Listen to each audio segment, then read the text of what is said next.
ጤና ይስጥልን ውድ ተመልካቾቻችን፣ አሁን ዜና የምናሰማበት ሰዓት ነው። ይህ ኤልኢጂ ቴሌቪዥን ነው።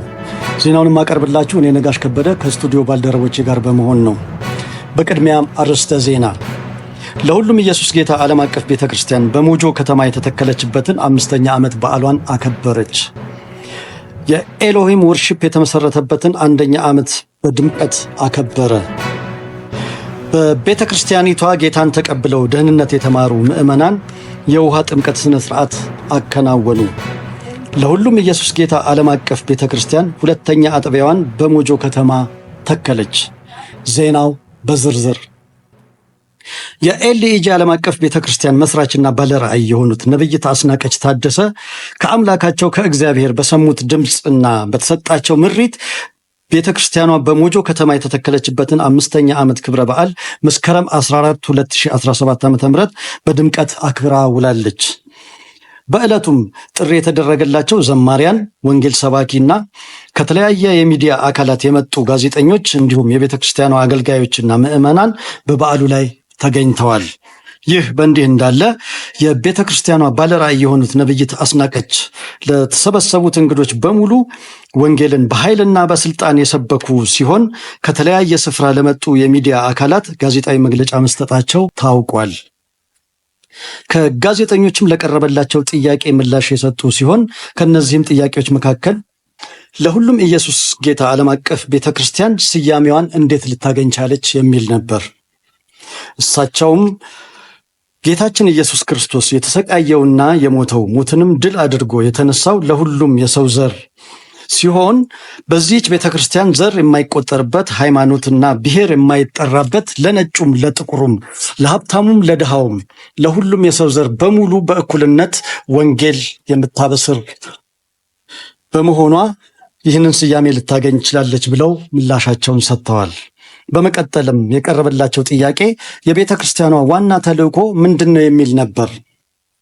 እርሳቸውም በምላሻቸው በዋናነት ተልእኮዋ ወንጌልና ወንጌል ብቻ መሆኑን ጠቅሰው በድቅድቅ ጨለማ ያሉትን ወደሚደነቅ ብርሃን ማምጣት ሲሆን፣ በሌላኛው አቅጣጫ በሞጆ ከተማ የሚገኙትን እባብና ዘንዶ ቀላቢ፣ ድግምተኛና ሟርተኛ፣ ደብተራና ጠንቋዮችን አደብ ለማስገዛት ካልሆነም አናቱን ለመቀጥቀጥ ሲሆን፣ በዚሁ አጋጣሚ በሞጆ ከተማ የምትገኙ ጓንጩርና ተላላኪዎች፣ እባብና ዘንዶ ቀላቢዎች ንስሐ ገብታችሁ ብትመለሱ እግዚአብሔር ምሕረት ያደርግላችኋል፣ አለበለዚያ ግን ሟርተኛይቱ በምድር እንድትኖር አትፍቀድላት በሚለው የመጽሐፍ ቅዱስ ቃል መሰረት በሞት የምትነሱ መሆኑን አውቃችሁ በአስቸኳይ እጃችሁን ለቤተ ክርስቲያን በመስጠት ጌታን እንድትቀበሉ ጥሬን አስተላልፋለሁ በማለት ኮስተርና ቆምጠጭ ያለ ማስጠንቀቂያ ሰጥተዋል። በሌላ ዜና በመጽሐፍ ቅዱሳችን ማርቆስ ወንጌል ምዕራፍ 16 ቁጥር 15 ላይ እንደተጻፈው ወደ ዓለም ሁሉ ሂዱ ወንጌልንም ለፍጥረት ሁሉ ስበኩ በሚለው የጌታችን ትእዛዝ መሰረት ኤልኢጂ ዓለም አቀፍ ቤተክርስቲያን 2ኛ አጥቢያዋን በቢሾፍቱ ከተማ የተከለች ሲሆን ህልሜ ሞጆ አይቀርም ህልሜ በማለት ከሞጆ ከተማ በመውጣት በቢሾፍቱ ከተማ ወንጌልን ለፍጥረት ለማዳረስ እርምጃዋን አንድ ብላ ጀምራለች። ኤልኢጂ ወደ ቢሾፍቱ መግባቷ ያስደነገጠው የከተማው ገዢ ነኝ የሚለው የቢሾፍቱ ቆሪጥ ያለ የሌለ ኃይሉን አሰባስቦ በምድርና በአየር ጦርነት የከፈተ ሲሆን ወትሮም ጠላት እንደማይተኛለት የተገነዘበው በነብይት አስናቀች የሚመራው ኤልኢጂ ክፍለ ጦር የመጣውን የጠላት ጦር በሙሉ ከእግዚአብሔር በተላከላቸውና በመጽሐፍ ቅዱስ ውስጥ በተሰጣቸው መሳሪያ ሁሉ ተጠቅመው የጠላትን ጦር ድባቅ በመምታትና በመመከት ጠላትን እንዳያንሰራራ አድርገው አከርካሪውን ሰብረውታል። በዚህም የተደሰተው የቢሾፍቱና አካባቢዋ ሕዝብ ለኤልኢጂ ክፍለ ጦር ያለውን ድጋፍና አድናቆት በመግለጽ የእንኳን ደህና መጣችሁ አቀባበል በማድረግ ሁሌም ከጎናችሁ ነን ብለዋል። ይህ በእንዲህ እንዳለ የኤልኢጂ ጦር ዋና አዛዥ የሆኑት ነብይት አስናቀች ታደሰ ለጦራቸው ባሰሙት ንግግር ስለተገኘው ድል ጦራቸውን አመስግነው እንኳን ደስ አላችሁ በማለት በተገኘው ድል መዘናጋት እንደሌለበትና ጠላት ምንጊዜም ስለማይተኛልን ዝግጁ መሆን ይጠበቅብናል በማለት የመሳሪያ እጥረት ያጋጥመናል ብላችሁ እንዳትሰጉ፣ ለምድርም ሆነ ለአየር ኃይል በቂ የሆነ የጦር መሳሪያ ሃይፐርሶኒክ ሚሳኤል በመጽሐፍ ቅዱስ ውስጥ ስላለ ምንም አይነት ስጋት እንዳይገባው ለተሰበሰበው ጦራቸው የገለጹ ሲሆን በተለይ ደግሞ በኤፌሶን ምዕራፍ 6 ከቁጥር 10 እስከ 17 ያለውን የመጽሐፍ ቅዱስ ጥቅስ ከበቂ በላይ መሆኑን አበክረው ገልጸዋል። የኤልኢጂ ክፍለ ጦርም በመሪያቸው ቆራጥና ያላሰለሰ አመራር መደሰታቸውን ሞቅ ባለ ጭብጨባና እልልታ ገልጸውላቸዋል።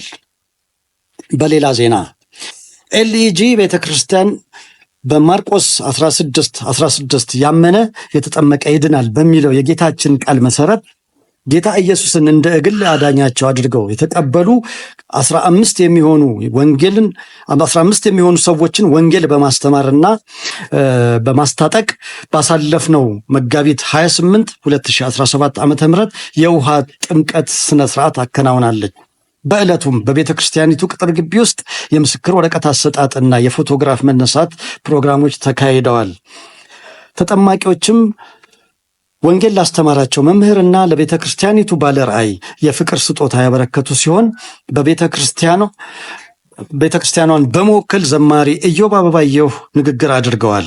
ባደረጉትም ንግግር ቤተክርስቲያኗ ከተመሰረተች 5 ዓመታት የሆናት ሲሆን በእነዚህ ዓመታት ውስጥ 265 ሰዎችን ወደ ጌታ በማምጣት የውሃ ጥምቀት ያከናወነች መሆኑን ገልጸው ይሄኛው 20ኛው ዙር ነው ብለዋል። ከተጠማቂዎቹም ለተበረከተላቸው ስጦታ በእሳቸውና በነብይት አስናቀች ስም ከልብ አመስግነውና ጸልየው የፕሮግራሙ ፍጻሜ ሆኗል። ተመልካቾቻችን እየተከታተላችሁ የምትገኙት ኤልኢጂ ቴሌቪዥንን ነው። የኤሎሂም ወርሺፕ የተመሰረተበትን 1ኛ ዓመት ባሳለፍነው የካቲት 14 2017 ዓ.ም የተለያዩ ዘማሪያንን በመጋበዝ ግጥሞችን በማቅረብና የኤሎሂም አምልኮ ቡድን የተለያዩ ዝማሬዎችን በማቅረብ ምሽቱን በድምቀት አክብረዋል። ኤሎሂም ወርሺፕ እውቅና አግኝቶ ከተቋቋመ 1 ዓመት ይሙላው እንጂ ከተመሰረተ ግን 4ኛ ዓመቱን ያስቆጠረ መሆኑን የሚገልጽ ዶክመንተሪ ፊልም ለታዳሚው በማቅረብ ፕሮግራሙ ተጠናቋል። ከፕሮግራሙ መጠናቀቅ በኋላ ኤልኢጂ ካነጋገረቻቸው ዘማሪያን መካከል ስማቸው እንዲጠቀስ ያልፈለጉ አንድ ዘማሪ ትንሽ ፈገግ ካሰኙ ንግግራቸው እናካፍላችሁ። እንዲህ አሉ። ወደ ጌታ ከመምጣቴ በፊት ዘፈን በጣም ከመውደድ የተነሳ ዘፈንና ዘፋኞችን ጠንቅቄ ነው የማውቃቸው። አሁን ደግሞ በግልባጩ ዘማሪዎችንና መዝሙርንና ዘማሪዎችን ጠንቅቄ አውቃቸዋለሁ። ከዘፈን ወደ መዝሙር ያመጣኝ እግዚአብሔር ይመስገን በማለት ለምሳሌ አሉ።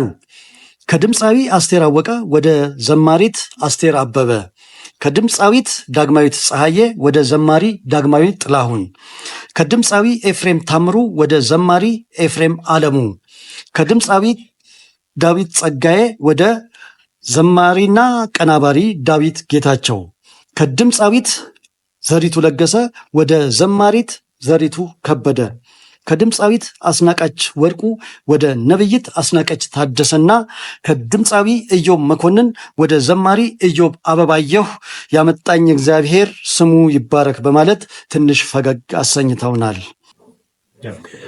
ውድ ተመልካቾቻችን ለዛሬ የነበረን ዜና ይኸው ነበረ። በሌላ ጊዜ በሌላ ዜና እስከምንገናኝ መልካሙን ሁሉ ከኤልኢጂ ቲቪ እንመኛለን። ጌታ ኢየሱስ ይባርካችሁ። አበቃን።